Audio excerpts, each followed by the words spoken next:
বিশ্ববিদ্যালয় প্রশাসনের একপাক্ষিক আচরণ দেখতে পাচ্ছি। আমাদের এই বিশ্ববিদ্যালয়ের শিক্ষক রাজনীতি আছে এবং এই শিক্ষক রাজনীতিতে একটা নির্দিষ্ট দল সেই শিক্ষক রাজনীতি এবং সব কিছু তারা কন্ট্রোল করে। এবং বিশ্ববিদ্যালয় প্রশাসন যদি আমরা দেখি, বিশ্ববিদ্যালয় এখন হল প্রভোস্ট থেকে শুরু করে পুরো অ্যাডমিনিস্ট্রেশনে একটা দলের রিপ্রেজেন্ট করে। তো আমরা এটা বারবার বলছি, আমাদের শিক্ষকরা, আমরা তাদেরকে শিক্ষক হিসাবে দেখতে চাই, কিন্তু তারা যদি তাদের আদর্শকে প্রায়োরিটি দেয় এবং তাদের যে ছাত্র সংগঠন আছে সেই ছাত্র সংগঠনকে আলাদাভাবে তারা স্পেস দেয়, তাহলে তারা শিক্ষার্থীদের বিরুদ্ধে অবস্থান নেবে। ইতিমধ্যে যে সময়টা গিয়েছে সেই সময়গুলো দেখে আমরা খুব উদ্বিগ্ন। অনেক আচরণবিধি লঙ্ঘন হয়েছে এবং একটু আগে যে বিষয়টা বলা হয়েছে, এই যে রাত বিরাতে বিভিন্ন ধরনের বিজ্ঞপ্তি দেওয়া হচ্ছে এবং সেই বিজ্ঞপ্তির কোনো ক্লারিফিকেশন নাই। আমরা যখন জিজ্ঞেস করি যে বিজ্ঞপ্তিটি দিয়েছেন, সেই বিজ্ঞপ্তি ক্লারিফিকেশন দেন, বলে যে না এখন কোনো প্রচারণা করার জন্য, এর আগে বলা হচ্ছিল। কিন্তু যখন একটা ছাত্র সংগঠন প্রচারণা শুরু করছে তখন বলতেছে না তোমরা এইভাবে করতে পারবা। তো মনে হচ্ছে ওই ছাত্র সংগঠন যেভাবে কোনো কিছুকে ডিফাইন করতেছে ওইভাবে সব কিছু সেট হচ্ছে। তো এইভাবে যদি চলতে থাকে আলটিমেটলি লেভেল প্লেয়িং ফিল্ডের যে কথা বলছে সেটা নিশ্চিত করা অনেক কঠিন হয়ে যাবে। আমরা অনুরোধ করবো বিশ্ববিদ্যালয়ের শিক্ষক, তারা আমাদের শ্রদ্ধাভাজন, তারা যেন শিক্ষক সুলভ আচরণ করে। তারা তাদের পলিটিক্যাল পার্টি অথবা উপর থেকে কোনো আরোপিত যে নির্দেশনা, সেই নির্দেশনা যদি এখানে ঢাকা বিশ্ববিদ্যালয় বাস্তবায়ন করতে চায়, তাহলে জুলাইয়ের যে আকাঙ্ক্ষা, সেই আকাঙ্ক্ষার বিরুদ্ধে তারা অবস্থান নেবে এবং এর মাধ্যমে শিক্ষার্থীদের বিরুদ্ধে তারা অবস্থান নেবে। আমরা চাই না আমাদের শিক্ষকরা এই ধরনের শিক্ষার্থী ভার্সেস শিক্ষক অথবা কোনো একটা রাজনৈতিক দলের এজেন্ডা ভার্সেস অন্য দল, এই ধরনের কোনো ধরনের বিব্রতকর পরিস্থিতি তৈরি না হোক, সেটা আমরা প্রত্যাশা করব। আমরা কেমন ঢাকা বিশ্ববিদ্যালয় বিনির্মাণ করতে চাই, আমরা যারা প্রার্থীরা আছি সেই রূপরেখাটা এখন আমাদের শিক্ষার্থীদের সামনে পেশ করা উচিত। কিন্তু আমরা যদি প্রপাগান্ডা করি, আমরা যদি সে আগের কায়দায় ট্যাগিং এবং ফ্রেমিংয়ের রাজনীতি করি, তাহলে শিক্ষার্থীরা, আমরা এই ধরনের যারা কাজ করতেছি শিক্ষার্থীরা তাদের বিরুদ্ধে অবস্থান নেবে। তো সে কারণে আমি সবাইকে অনুরোধ করব, আমরা যারা ক্যান্ডিডেটরা আছি, যত ছাত্র সংগঠন আছে, আমরা সবাই যেন দায়িত্বশীল আচরণ করি এবং আমাদের আইডিয়াগুলো শিক্ষার্থীদের কাছে নিয়ে যাই। আমাদের যে জোট, সেই জোটের পক্ষ থেকে আমরা বলতে চাই, আমাদের এই ঢাকা বিশ্ববিদ্যালয়কে আমরা পলিটিক্যাল ইনস্টিটিউট থেকে আমরা একটা একাডেমিক ইনস্টিটিউট করতে চাই।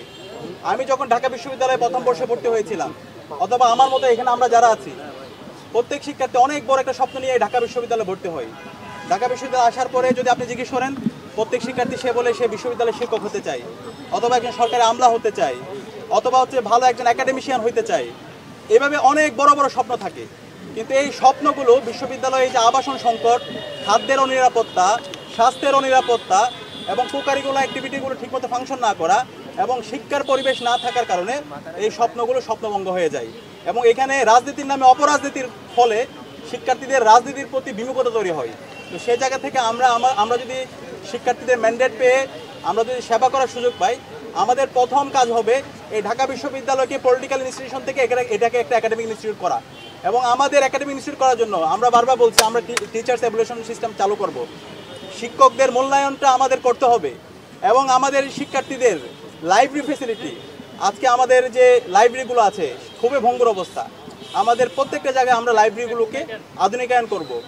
বিজনেস ফ্যাকাল্টি থেকে শুরু করে আমাদের সায়েন্স ফ্যাকাল্টি যে লাইব্রেরিগুলো আছে এবং সকল লাইব্রেরিগুলোতে এই লাইব্রেরির আওতায় নিয়ে আসা এবং এর পাশাপাশি আমাদের এই বিশ্ববিদ্যালয়ের সায়েন্স এবং টেকনোলজির দিক দিয়ে এগিয়ে নিয়ে যাওয়ার জন্য বিশ্ববিদ্যালয় প্রশাসনকে আমরা বাধ্য করব।